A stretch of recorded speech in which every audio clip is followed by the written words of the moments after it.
అందరికీ నమస్కారాలు.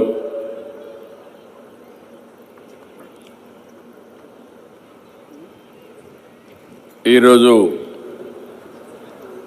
ఒక పవిత్రమైన కార్యక్రమానికి చేసిన మేమందరికీ శివరాత్రి శుభాకాంక్షలు. మహాశివరాత్రి రోజు మహా టీవీ గ్రూప్లో మహాశక్తి ఛానల్ ఓపెన్ చేసుకోవడం ఇదొక చరిత్ర.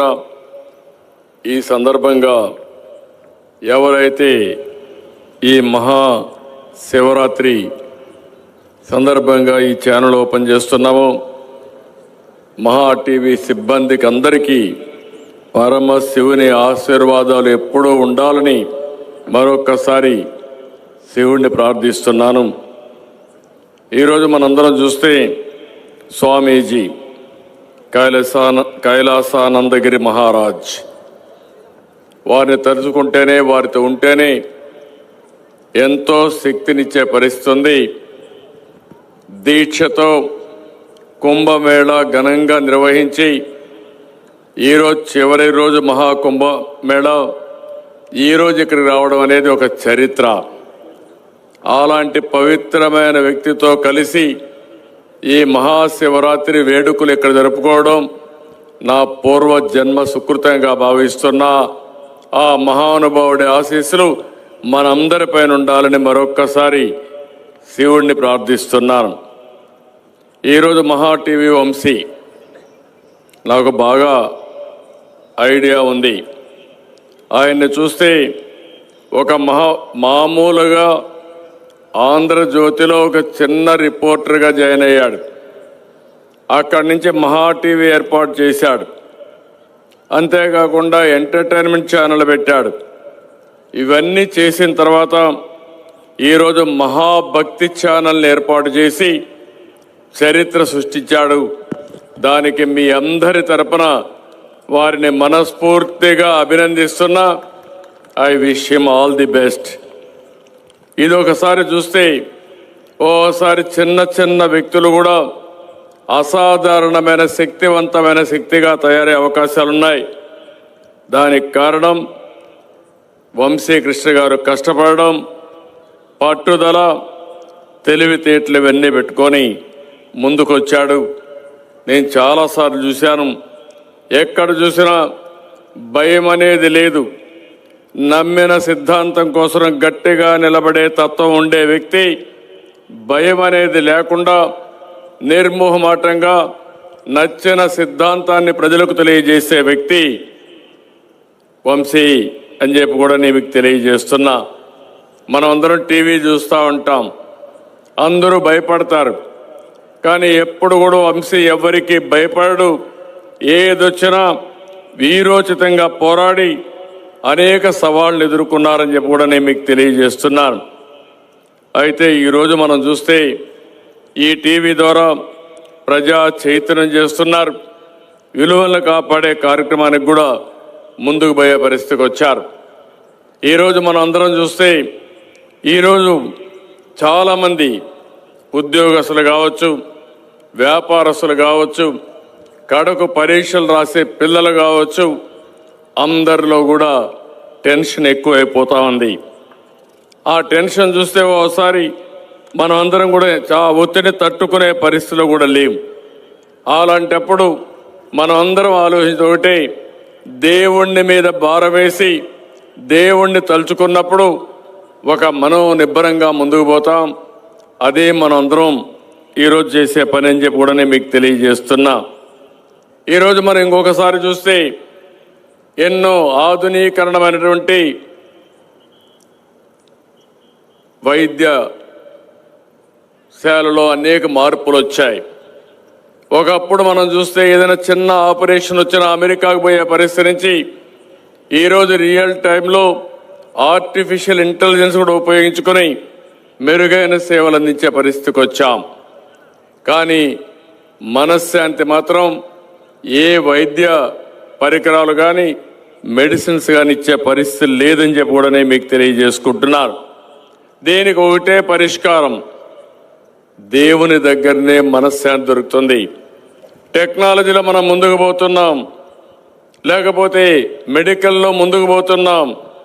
ఈరోజు ప్రతి ఒక్కరు కూడా వినూత్నంగా ఆలోచించి అనేక కార్యక్రమాలు చేస్తున్నారు. కానీ అల్టిమేట్గా దేవుని మీద భారం వేస్తున్నాం. ఆ దేవుడే మనం నడిపిస్తున్నాడు. ఈరోజు మిమ్మల్ని అందరినీ చూస్తున్నాను. వచ్చినప్పటి నుంచి ఎంత భక్తిభావంగా ఉన్నారంటే శివుని ధ్యానంలో పరవశించే పరిస్థితిలో ఉన్నారు. అలాంటి వాతావరణం ఇక్కడ క్రియేట్ చేసిన మహా టీవీ వంశీ గారిని, వారి సిబ్బందిని మనస్ఫూర్తిగా అభినందిస్తున్నా. అలాంటి కార్యక్రమాలు ఇక్కడ చేపట్టారు. ఈరోజు ఒక విషయం మనం గుర్తుపెట్టుకోవాల్సిన అవసరం ఉంది.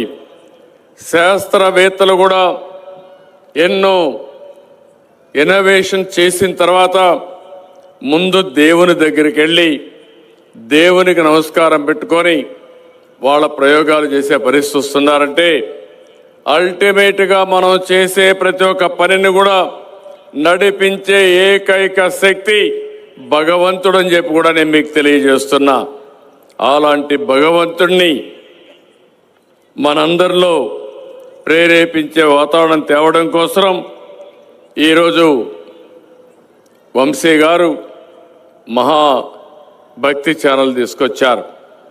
నాకు ఏమాత్రం అనుమానం లేదు, ఈరోజు ఈ యొక్క మహాభక్తి ఛానల్ ద్వారా రాబోయే రోజుల్లో దైవ సంకల్పాన్ని ప్రతి ఒక్కరిలో ప్రేరేపించడమే కాకుండా ఎంతో మందికి భక్తి భావాన్ని ప్రేరేపించి తద్వారా మానసిక ఆనందం కోసం ముందుకు పోయే పరిస్థితి వస్తుందని చెప్పి కూడా నేను మీకు తెలియజేస్తున్నా.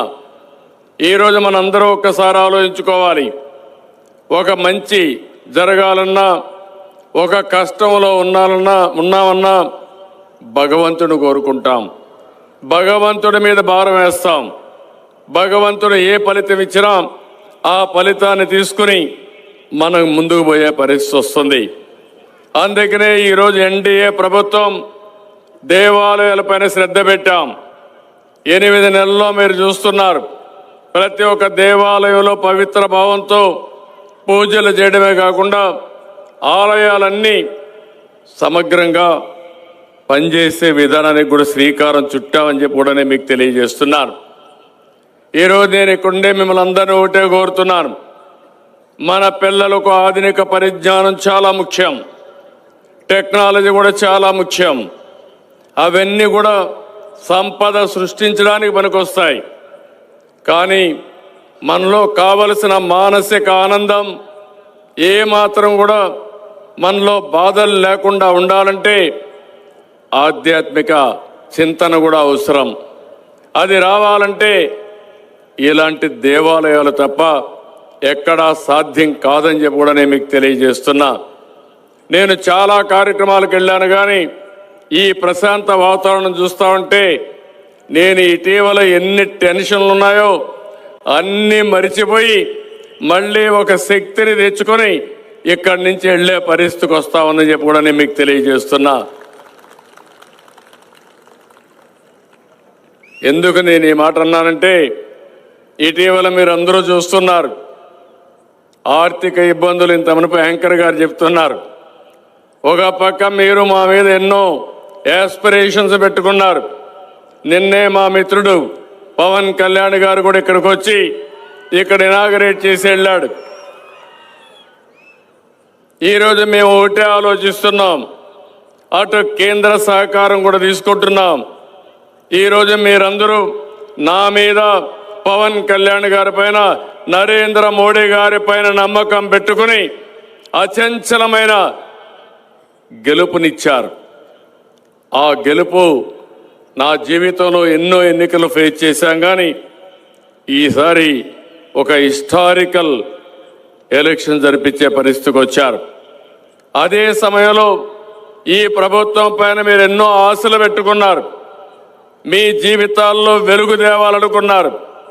అందుకే నేను హామీ ఇస్తున్నా, భవిష్యత్తులో ఇంకా కష్టపడతాం. ఈరోజు మహాశివరాత్రి, శివుణ్ణి కూడా నేను ఒకటే సంకల్పం అడిగాను, ఈ రాష్ట్రంలో పేదరికం లేకుండా ప్రతి ఒక్కరూ ఆనందంగా ఉండాలి, సంపద సృష్టించే పరిస్థితి రావాలి, ఆనందం ఆరోగ్యం ఇవ్వాలని 5,20,00,000 మందికి ప్రసాదించమని శివుణ్ణి కోరాను. అదే సమయంలో భారతదేశం మంచి దేశంగా, సుసంపన్నమైన దేశంగా ఉండేట్టుగా ఆశీర్వదించమని కోరాను. దీనికంటే నాకేం కోరికలు లేవు. మీ ఆశీస్సులున్నాయి, భగవంతుడి ఆజ్ఞ ఉంది.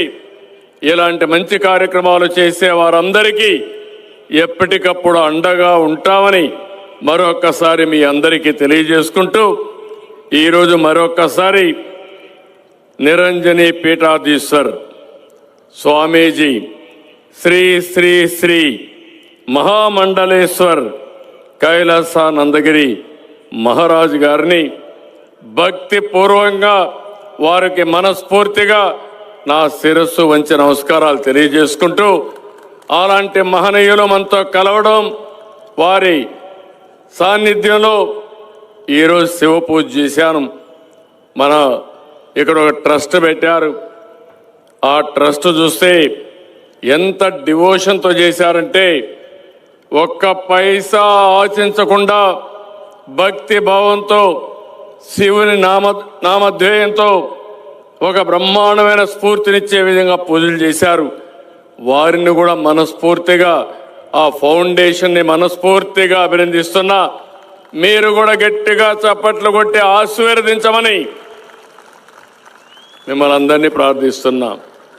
మరొక్కసారి వంశీ గారిని అభినందిస్తూ, ఆయన చేపట్టిన ఈ మహా భక్తి ఛానల్ భవిష్యత్తులో ఎంతో మందిలో భక్తి భావాన్ని ఇవ్వడమే కాకుండా మానసిక ఆనందాన్ని ఇచ్చే విధంగా ఈ ఛానల్ ముందుకు పోవాలని కోరుకుంటూ, ప్రభుత్వం తరపున ఒకటే హామీ ఇస్తున్నా, ఎవరు మంచి పని చేసినా వారికి అండగా ఉంటాం. అలాంటి మంచి పని చేసిన మహావంశీకి హామీ ఇస్తున్నా, తప్పకుండా అన్ని విధాలా మీకు సహకరిస్తామని చెప్పి మరొక్కసారి హామీ ఇస్తూ, I wish him all the best. ఆయనకే కాదు, మహా భక్తి ఛానల్ ఎవరైతే ఉన్నారో సిబ్బంది అందరికీ ఆల్ ది బెస్ట్. ఈరోజు మహాశివరాత్రి రోజు ప్రారంభించిన పని దిగ్విజయంగా ముందుకు పోయే పరిస్థితి వస్తుంది. అది జరగాలని మరొకసారి మనస్ఫూర్తిగా శివుణ్ణి ప్రార్థిస్తూ మీ అందరి దగ్గర సెలవు తీసుకుంటున్నా. ఓం నమో శివాయం. ఓం నమః శివాయ. ఓం నమః శివాయ. ఓం నమః శివాయ. ఓం నమః శివాయ. ఓం నమః శివాయ.